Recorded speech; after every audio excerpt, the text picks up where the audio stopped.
அஸ்ஸலாமு அலைக்கும் ரஹ்மத்துல்லாஹி தஆலா வபரகாத்துஹு. இஸ்லாமில் வந்து டிவி வந்து ஹராம், டிவி பார்க்கக்கூடாது. அதுக்கப்புறம் மியூசிக் வந்து ஹராம். இப்போ நாகூர் ஹனீஃபா வந்து அல்லா பாடல்கள் தான் பாடினார். அல்லா பாடல்கள் பாடும்போது நமக்கு அது உணர்ச்சிகரமாக இருந்தது, நல்லா இருந்தது.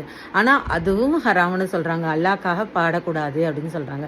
ரசூலுல்லாஹி ஸல்லல்லாஹு அலைஹி வஸல்லம் வந்து மக்காவில் வந்து போரில் வெற்றி பெற்றுட்டு திரும்பி நம்ம மதினாக்குள்ளே வராரு. மதினாக்குள்ளே வரும்போது அவர் மதினாக்குள்ளே நுழையும் போது அந்த எல்லையில் வந்து நிறைய பெண்மணிகள் வந்து தப்பு வச்சு இப்படி அடிப்பாங்கல்ல, மோளம் இதெல்லாம் டொம்புன்னு அடிப்பாங்கல்ல, அதை வச்சு அடிக்கிறதுக்கு ரெடியாக நின்றுட்டு இருந்தாங்க. அப்போ ரசூலுல்லாஹி ஸல்லல்லாஹு அலைஹி வஸல்லம் வந்தாங்க.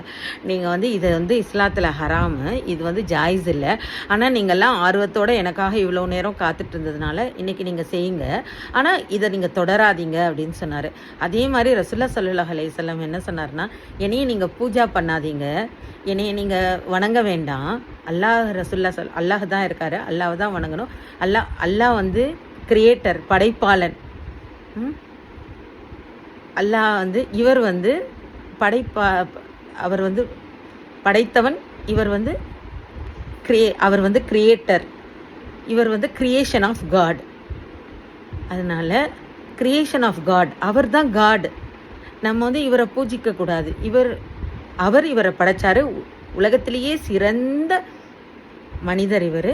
அவர்கிட்ட வந்து நம்ம குரானை ஒப்படைச்சி அவர் மூலிமா நம்ம குரான் வந்தது. 26 வருஷம் இருந்து நம்ம குரான் நம்மக்கிட்ட ஒப்படைக்கப்பட்டது. அவர் மூலியமாக தான் இஸ்லாம் பரவுச்சு. அவர் மூலியமாக எல்லாம், அவர் மூலகர்த்தா. ஆனால் படைத்தவன் இறைவன் தான் படைத்தான். அல்லாஹ்க்கு முக்கியத்துவம் கொடுக்கணும். அல்ஹம்துலில்லாஹ். புரிஞ்சுக்கோங்க, டிஃப்ரென்ஸ் புரிஞ்சுக்கோங்க. படைத்தவன் யார், படைக்கப்பட்டவர் யார் அப்படின்னு புரிஞ்சுக்கோங்க.